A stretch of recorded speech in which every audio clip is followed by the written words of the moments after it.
Andrei Chikatilo no nació siendo un monstruo. Fue cocinado a fuego lento en el caldero más hostil de la historia moderna. Para entender al carnicero de Rostov, no basta con mirar sus crímenes. Hay que mirar el hambre heredada en sus células. Chikatilo nació en 1936 en Ucrania, en plena era del Holodomor, una hambruna artificial que mató a millones. Aquí es donde entra la epigenética, el primer pilar de su gen del mal.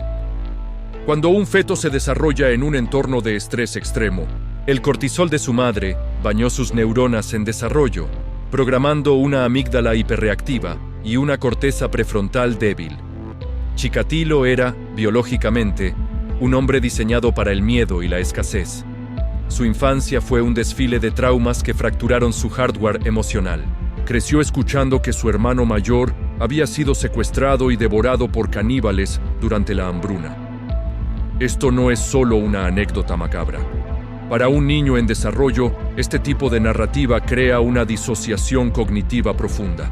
A nivel neurobiológico, este trauma temprano inhibe el desarrollo de las neuronas espejo, las encargadas de que sintamos el dolor ajeno.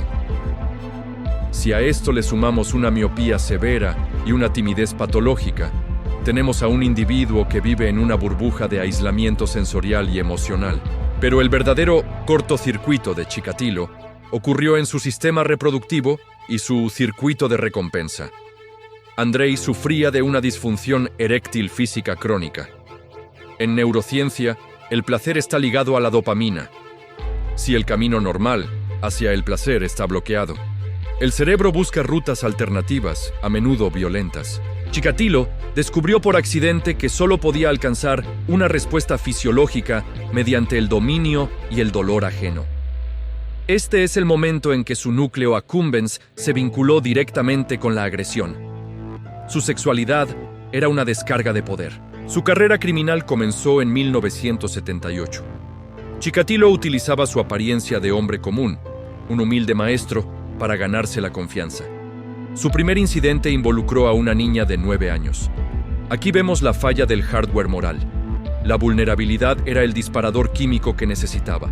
Tras este acto, su cerebro experimentó un pico de dopamina tan masivo que quedó adicto.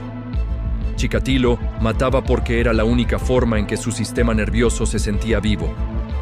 Lo más fascinante es cómo la estructura social de la URSS alimentó su gen del mal. El sistema soviético negaba la existencia de los asesinos en serie. Esta negación política creó un punto ciego forense. Chikatilo pudo operar porque la policía buscaba a marginados, no a un miembro del partido. Andrei era invisible porque el sistema era ciego. Su metodología era el acecho en las zonas grises del sistema ferroviario. A medida que acumulaba víctimas, su cerebro entra en un estado de escalada biológica. Necesitaba actos cada vez más extremos para la misma descarga química. Sus crímenes se volvieron más brutales. Esto indica una degradación de su corteza orbitofrontal. El cerebro reptiliano estaba al mando. Para principios de los 80, el carnicero de Rostov ya no era un hombre. Era un sistema biológico en busca de una homeostasis que solo encontraba en el caos. La policía estaba perdida, deteniendo a inocentes y ejecutando incluso a un hombre por un crimen que Chikatilo cometió. El sistema estaba fallando porque no entendía la biología del depredador. Andrei simplemente seguía el rastro de su propia dopamina. Era un animal operando en un entorno urbano, un error de la naturaleza que la Unión Soviética no sabía cómo procesar. En esta primera parte hemos visto cómo el hambre, el trauma y la impotencia física crearon la tormenta perfecta en su cerebro. Pero la red empezaba a cerrarse. En la próxima parte, veremos el duelo final entre la ciencia de la psiquiatría y la mente del carnicero. El gen del mal estaba a punto de ser expuesto, revelando que el monstruo más grande de Rusia era un hombre patético roto por su propia biología. Para 1982, el sur de la Unión Soviética vivía bajo una sombra que el Kremlin se negaba a nombrar. El carnicero de Rostov no era solo un asesino, era una anomalía estadística que desafiaba toda la lógica criminal del bloque socialista. Mientras el conteo de víctimas superaba las 30 personas, la policía se encontraba en un callejón sin salida biológico. Habían arrestado a cientos de sospechosos basándose en prejuicios, buscando a un monstruo con cara de burócrata. Chikatilo seguía matando porque su cerebro, adicto a la dopamina del sadismo, había entrado en una fase de frenesí homeostático. Aquí entra en juego el doctor Alexander Bukanovsky, quien decidió buscar pistas en la psique del depredador.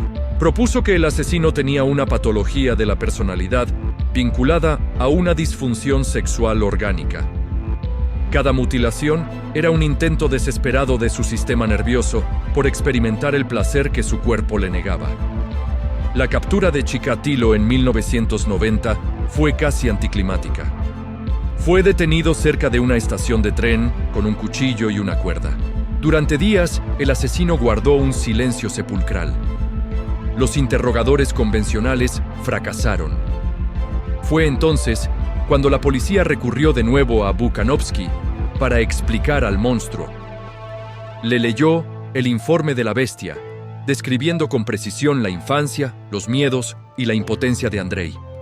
Chikatilo, al verse reflejado en el espejo de la ciencia, experimentó un colapso del sistema de defensa emocional.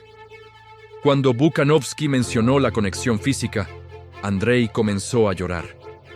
Fue una rendición química. La confesión fluyó como un dique roto. Confesó 56 asesinatos en una ráfaga de honestidad brutal. El juicio de 1992 fue un espectáculo grotesco. Fue mantenido en una jaula de hierro en medio de la sala gris. Gritaba incoherencias y se comportaba de forma errática. Para los neurólogos, era el deterioro final de sus lóbulos frontales. Ya no había un yo coherente. Solo quedaba el residuo de una biología que se había devorado a sí misma. Chikatilo no era un psicópata tradicional. Era un esclavo de su propia química disfuncional y del aprendizaje aberrante. En febrero de 1994, fue ejecutado en una habitación insonorizada. Con su muerte, se cerró un capítulo oscuro.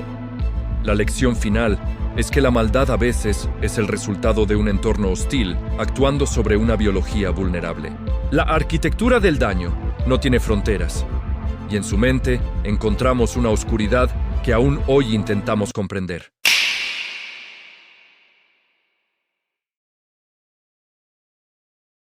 Cada mente criminal guarda secretos únicos. Si quieres seguir investigando estos casos conmigo, dale like, comenta y suscríbete a El Gen del Mal. Activa la campana para no perderte el próximo video.